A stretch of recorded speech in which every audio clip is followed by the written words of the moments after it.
This is the story of Hideous, the drooling troll. Hideous the drooling troll stood at his post to guard the bridge to the castle, where Slime, the goblin, ruled over a vast kingdom of witches, freaks, imps, liars, village idiots, slobs, scarecrows, and other assorted crazy and inept characters.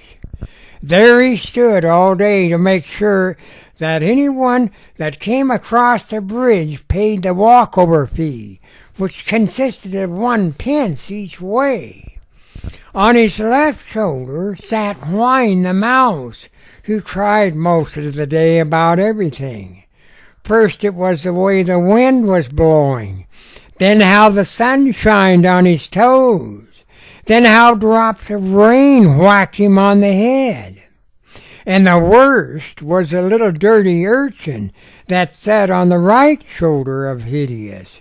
She sang the song Home on the Range late in the afternoon because she got lonely for the deer and the antelope that she used to play with. That just about drove Whine crazy, and she would blubber and sob and do 10 woes of me's and weep and snivel and whimper. The two just about drove Hideous crazy too, just listening to the noise that the two made all day, and so sometimes he would cover one with a red bee bonnet and the other with an old worn-out shoe, so that all the noises they made were muffled. About the first character that came along to cross the bridge was a little old skinny lady, known as a singer, in a green dress, who came to clean the castle for Slime. She would pack her cleaning bucket across the bridge. Now, she only made 2 pence for a whole day's work, and she was hoping that someday, maybe after 10 years, that she would get a raise, maybe 3 pence a day, so she could live in something better than a cardboard box and have a nice meal of parsnips once in a while. And late every afternoon, after she was done with her grueling work, she would stop by Hideous. Oh, only got 2 pence today, Drew. Only 2 pence again. That's all I got. Then she would stumble down the brick path singing, Day-o, day-o, day-o. Afternoon come and me want to go home. Me say, day-o, nighttime come and me want to go home. Work all day and drawn a drink of rum.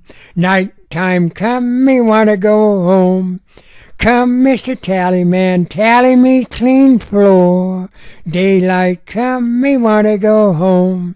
Come, Mr. Tallyman, tally me dirty floor. Nighttime come, and me want to go home. Hideous felt sorry for her, and once in a while would let her walk across the bridge without paying, and she would always promise Drew that she would pay him back some day. Shortly, Gasping the singer came along, a slob dressed in dirty clothes, with a shirt that hung out of his pants that had holes in them, and wore one cowboy boot on one foot and a tennis shoe on the other. He stomped along to get to his class on patching bike tires with bubble gum. It was an important class that he didn't want to miss, as there were several bikes around town with flat tires, and he was sure that this new method would work better than the old one, which just used regular chewing gum. An urchin came along by trying to catch a bumblebee that just took the last bite of his ice cream. "Makes me mad," the little guy said, who had grease and dirt all over his face because he was helping his worthless dad change the oil on the D-17 Caterpillar they used to create landscapes with for the rich and famous village idiots. I was going to give him a bite, and he steals a whole darn smidgen morsel of a bite from me. Dem be worse than those termites that stole our barn. Next came Chattanooga, the village liar who wanted to tell the king about the size of the pine box the inept undertaker had put the king's dead mother in. Of course, even the king knew that Chattanooga lied all the time, but this time he told the truth. The box is only 13 inches long, so that guy that paints them up and makes them look like they were just born is going to fold her up a lot and stuff her in there. I told him you might not like that. But the king didn't object to that at all, as that way her grave spot wouldn't take up much room, and he would be able to build the mausoleum for himself, which was just 3 feet shorter than the Great Pyramid in Egypt. Then along came Larch the Freak, who was on his way to rob the city bank that was made of dirt and a safe out of paper mache. He charged in, and fired off his trusty cap gun and threw a few firecrackers around, and just to make things really scary for the customers who were complaining about their money not being very safe in that paper bag, as one customer put it, he shot 2 of the clerks right dead on their noses with a pea shooter. Of course, he got a hefty bag of all-day suckers after beating almost to a pulp one of the tellers with his famous wet noodle that he carried around in his hip pocket.